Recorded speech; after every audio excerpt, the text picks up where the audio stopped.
Nigériens, mes chers compatriotes, depuis le 30 juillet dernier, nous vivons dans notre chair les sanctions d'une ampleur sans précédent prises contre notre pays, le Niger, et son peuple suite aux événements du 26 juillet 2023.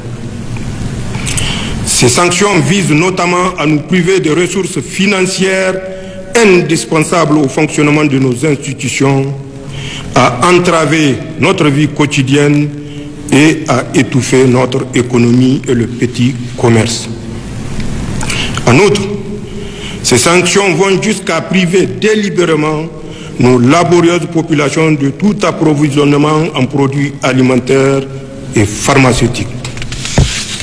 Finalement, comme s'il y avait un plan visant le démantèlement de notre pays, la CEDEAO s'apprête à agresser le Niger en mettant sur pied une armée d'occupation en complicité avec une puissance qui est étrangère à notre espace communautaire et à notre continent. Ces sanctions sont illégales parce que contraires au principe d'intégration, de solidarité et de libre circulation dans une communauté telle que la CEDEAO. Ce caractère illégal est du reste attesté par la jurisprudence en la matière. Ces sanctions sont surtout inhumaines. Comment comprendre en effet qu'on laisse pourrir aux frontières des produits alimentaires et pharmaceutiques de première nécessité destinés à des populations dans le besoin? Comment comprendre que l'on impose à des populations des sanctions qui vont jusqu'à les priver de courant électrique en laissant les malades mourir dans les hôpitaux? Ces sanctions ne sont pas pensées dans une optique de recherche de solutions, mais pour nous mettre à genoux et nous humilier. Comme vous le savez, elles ont été prises sans consultation préalable, ni des autorités de transition, ni des instances régionales, ni des parlements nationaux, ni des populations sœurs des pays de la communauté. Nigériennes, Nigériens, mes chers compatriotes, ceux qui ont pris ces sanctions cruelles et menacent de tuer des milliers de Nigériens espèrent ainsi les diviser et imposer à notre vaillant peuple leur volonté.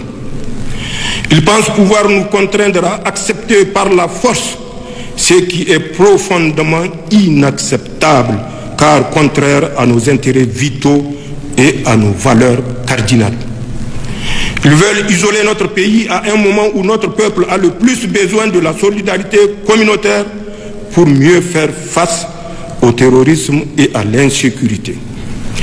Ils ne semblent pas mesurer l'ampleur de contre-coup qu'une agression militaire contre le Niger aurait sur toute la région.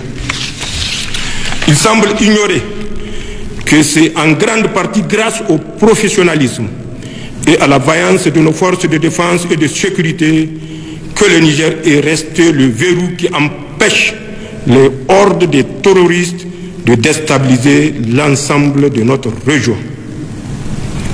Heureusement, dans plusieurs pays voisins, comme lointains, membres de la communauté ou non, des leaders visionnaires et des populations solidaires ont exprimé et expriment leur opposition à toute intervention qui ouvrirait une véritable boîte de Pandore.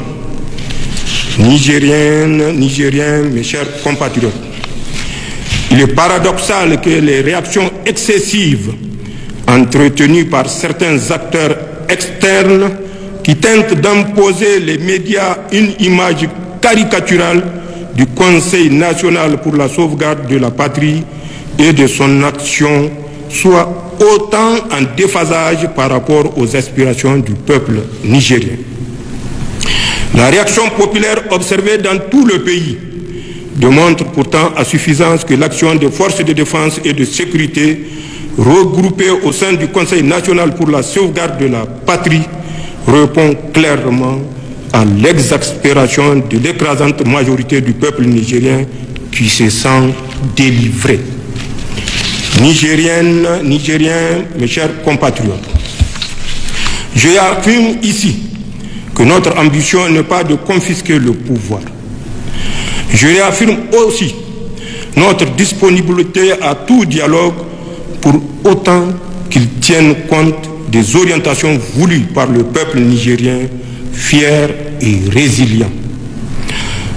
Toute approche coercitive et ignorant la quête de souveraineté, de sécurité et de bonne gouvernance exprimée clairement par la population revient à ignorer les dynamiques profondes en œuvre dans les pays sahéliens abandonnés à leur propre sort depuis plus de 10 ans par ceux-là même qui, au lieu de les aider à combattre les maux qui les assaillent, veulent aujourd'hui les agresser. À la vérité, la prise de pouvoir par les forces de défense et de sécurité, aussitôt fermement soutenue par nos vaillantes populations, s'inscrit dans un contexte de rejet des modèles sécuritaires et de mauvaise gouvernance faite d'injustice, de corruption, mise en œuvre par des régimes qui se prétendent démocratiques, mais qui en réalité dévoient et discréditent la démocratie. Le Conseil national pour la sauvegarde de la patrie adhère pleinement au principe du libre choix des gouvernements par les peuples.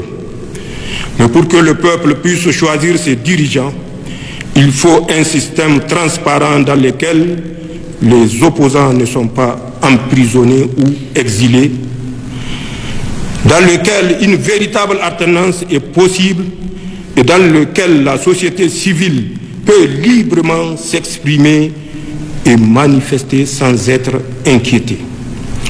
Le soutien massif des populations au Conseil national pour la sauvegarde de la patrie au Niger, comme chez nos frères maliens, burkinabés et guinéens, entre autres, traduit non pas le désir d'une gouvernance autocratique, mais un désir de démocratie véritable, porteur de bien-être pour tous. Nous en sommes parfaitement conscients. Nigériennes, Nigériens, mes chers compatriotes, en tant que soldats, nous connaissons le prix d'une guerre. En tant que Nigériens et Ouest-Africains, nous trouverions tragique d'aller en guerre contre nos frères d'armes aux côtés desquels nous étions engagés hier pour sécuriser notre région. Nos populations, qui sont les mêmes de part et d'autre de nos frontières, trouvent aberrant d'être opposées les unes aux autres. En somme, ni le Conseil national pour la sauvegarde de la patrie, ni le peuple nigérien ne veulent d'une guerre et demeurent ouverts au dialogue. Mais, qu'on nous comprenne bien, si une agression devait être entreprise contre nous, elle ne sera pas la promenade de santé à laquelle certains croient.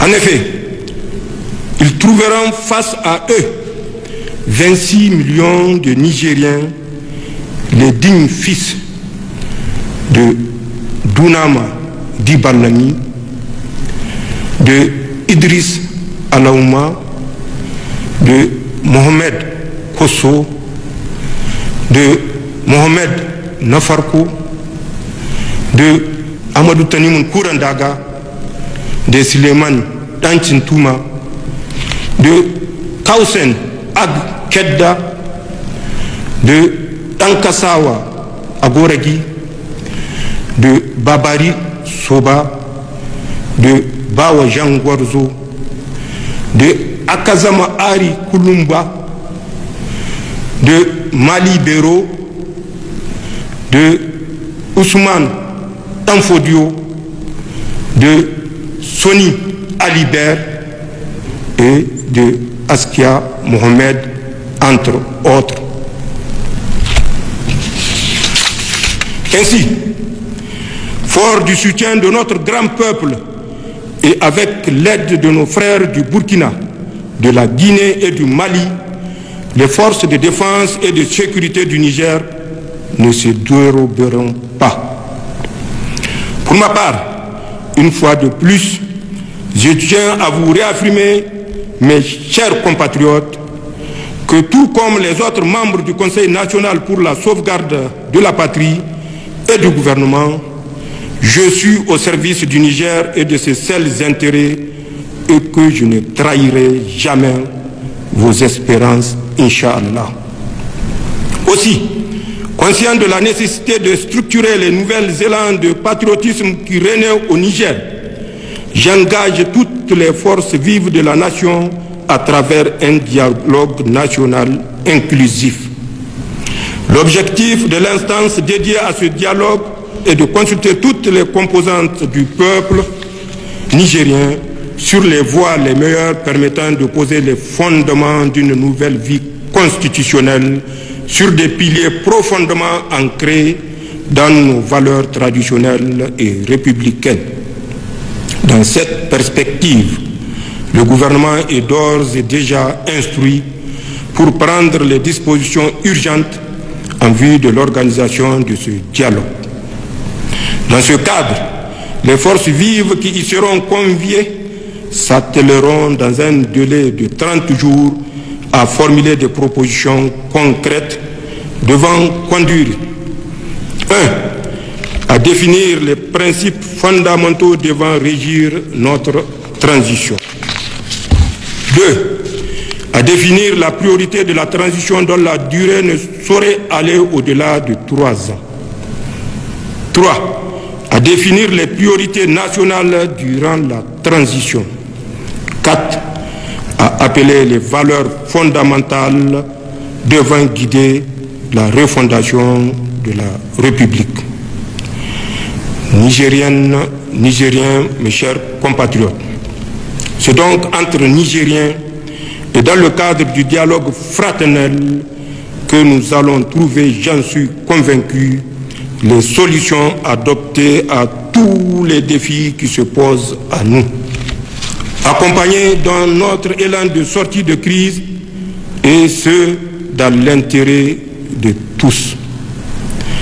Vive le peuple nigérien, vive le Conseil national pour la sauvegarde de la patrie et le gouvernement de transition, vive le Niger, je vous remercie.